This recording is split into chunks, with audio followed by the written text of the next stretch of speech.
There is a version of flying that most people over 65 in this country have never been offered. Free help from the moment you get out of the car to the moment you're strapped into your seat. A companion allowed through security with you at no extra cost. 2 pieces of medical equipment carried for nothing. A way to signal you need patience without explaining a single thing to a stranger. None of this is a loyalty perk or an upgrade you pay for. It's already written into the law, it costs nothing to claim, and in my experience close to nobody watching this has ever asked for it, because nobody ever told them it was there to ask for. I'm Edward Calloway. I spend my time going through aviation regulation, CAA guidance, and the fine print on airline websites so you don't have to. And after enough messages from viewers who stood in a queue they didn't need to stand in, or missed help they were legally owed, I sat down and pulled together the 9 things worth knowing before your next flight. Quick note before we get into it. This is general information to help you understand rights that exist across the UK aviation system, not personal advice for your own booking. Airlines and airports apply the details slightly differently from one another. So for your own trip, check directly with the airline you're flying with and the specific airport you're using. You don't need a blue badge for any of this, and you don't need a formal disability diagnosis or a wheelchair you already own.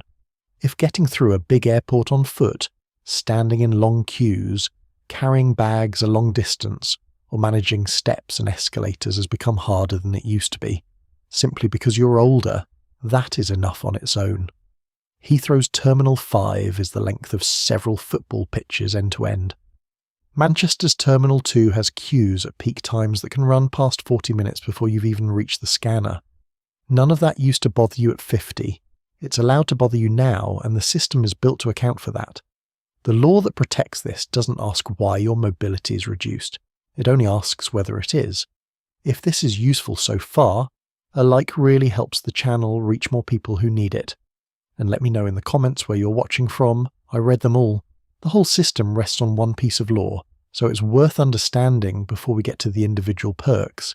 It's a UK regulation, originally an EU one, that was kept in British law after Brexit, and it exists specifically to stop older and disabled passengers being treated as an afterthought at airports. It sets out that anyone whose mobility is reduced by disability, by a temporary injury, or simply by age, is entitled to free assistance at any UK airport, covering the whole journey through the building, not just a wheelchair pushed to the gate if you happen to ask nicely.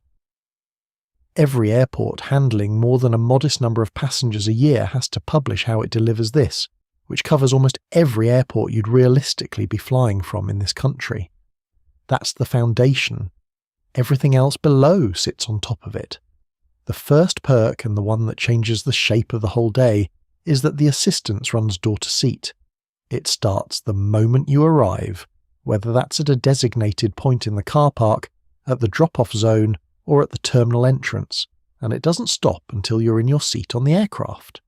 That includes getting from your car or the bus stop into the building, help at check-in, being taken through security without having to manage the process alone, and being escorted or wheeled to the gate.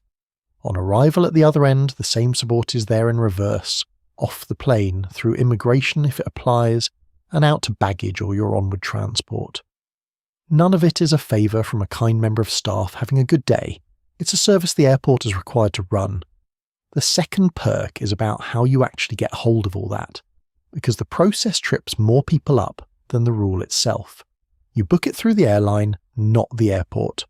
When you're making your booking or any time before the flight, you ask for what's usually called special assistance or assisted travel, and you tell them roughly what kind of help you need: walking long distances, managing steps, needing a wheelchair for part or all of the journey, or simply needing more time and a person alongside you. The advice across the industry is consistent. Try to give at least 48 hours notice. If you book closer to the day than that, the airport still has to make every reasonable effort to help you. But the smoother version of the day comes from giving them proper warning. It costs nothing to request, however much help you ask for. Now, I'll tell you something my mother used to say.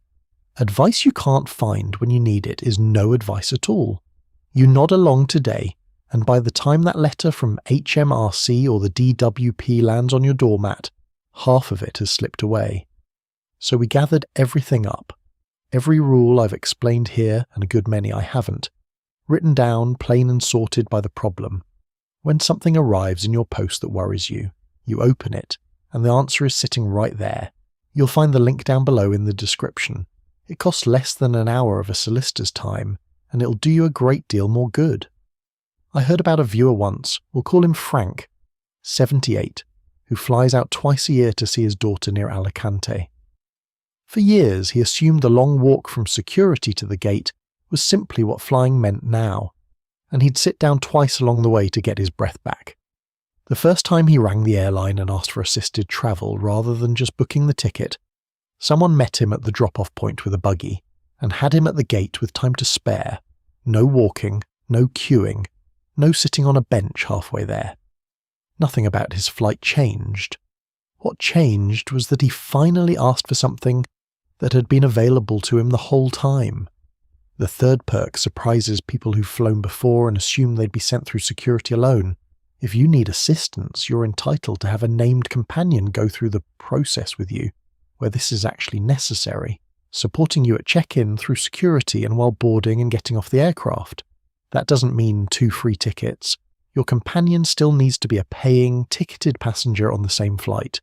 What it means is that if you need someone beside you to manage the walk, the queue, or simply the anxiety of a large, noisy building, the airport can't insist you go through it by yourself while they wait separately. That's 3 of the 9 sorted, and every one of them is free simply by asking. The next 2 are about what you're allowed to physically bring with you, which matters more than most people expect. The 4th perk covers mobility and medical equipment.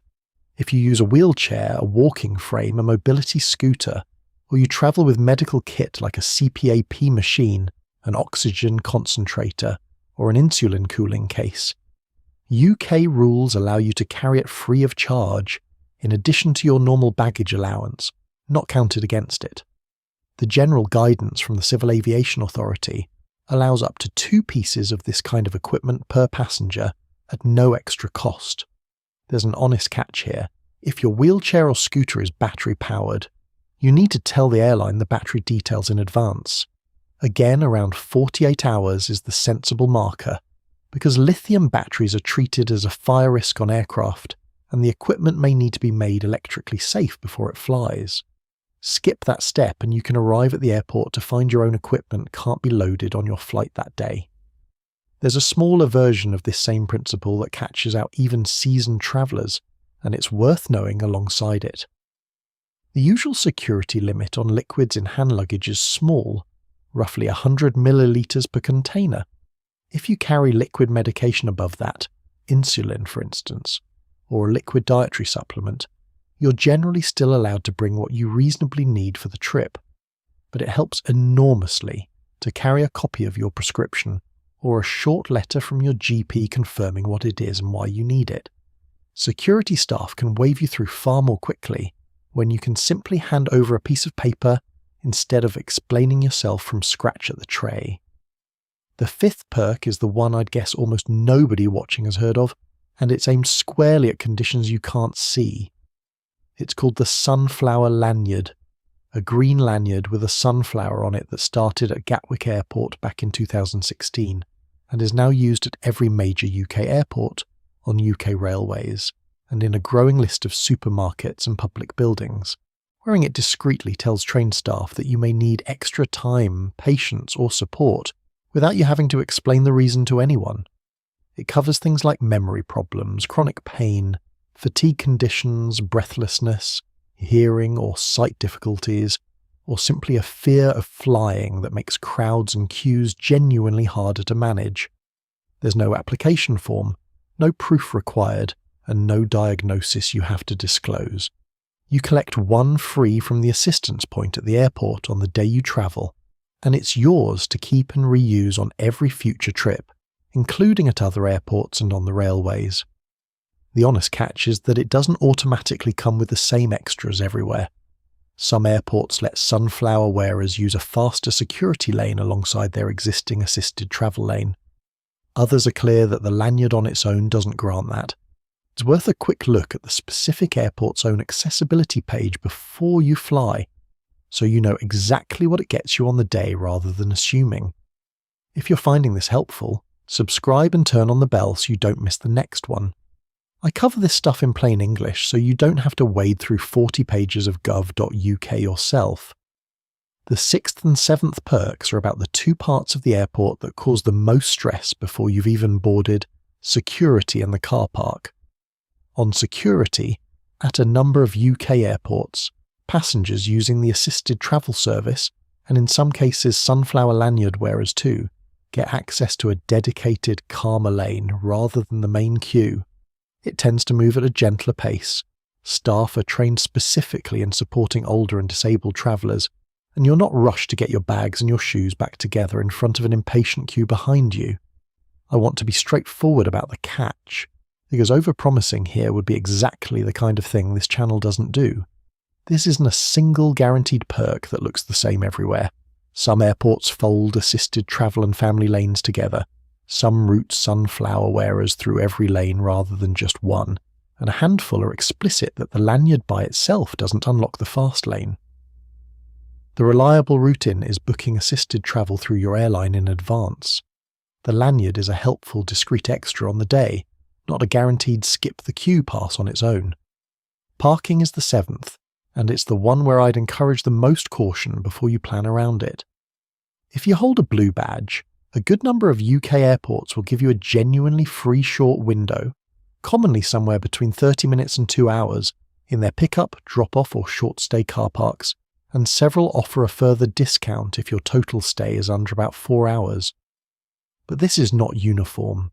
It varies airport by airport, sometimes noticeably, and almost none of them extend that to free long-stay parking if you're leaving your car for the length of a holiday. The honest catch is that assuming your badge covers you and turning up without checking is how people end up with an unexpected bill or, worse, a parking fine. Look at the specific parking page for the airport you're using before the day, and where the airport asks you to register your car in advance, do it, because several run this as a requirement rather than a courtesy. Number 8 is about the thing people worry over most and mention least: what happens if your own wheelchair or mobility equipment is lost or damaged in transit. UK rules require that if this happens while it's in the airline or airport's care, you're entitled to compensation and to a temporary replacement while yours is repaired or replaced, even if that temporary item isn't an exact match for your own. This matters because your wheelchair isn't ordinary luggage to you, it's how you move, and treating a damaged one as a minor baggage issue would leave you stranded in every practical sense. The regulator has also been pushing airlines toward publishing clearer figures on how often this actually happens, precisely because too many passengers have found out about the compensation rules only after their equipment came back broken. The 9th, and the one that ties the whole thing together, is what to do if any of this doesn't happen the way it's supposed to. If assistance doesn't turn up, if you're left waiting well past a reasonable time, or if your equipment is damaged and it isn't resolved properly, you have a genuine complaints route that doesn't require a solicitor or a fee. You raise it directly with the airline first, in writing, and give them a chance to respond.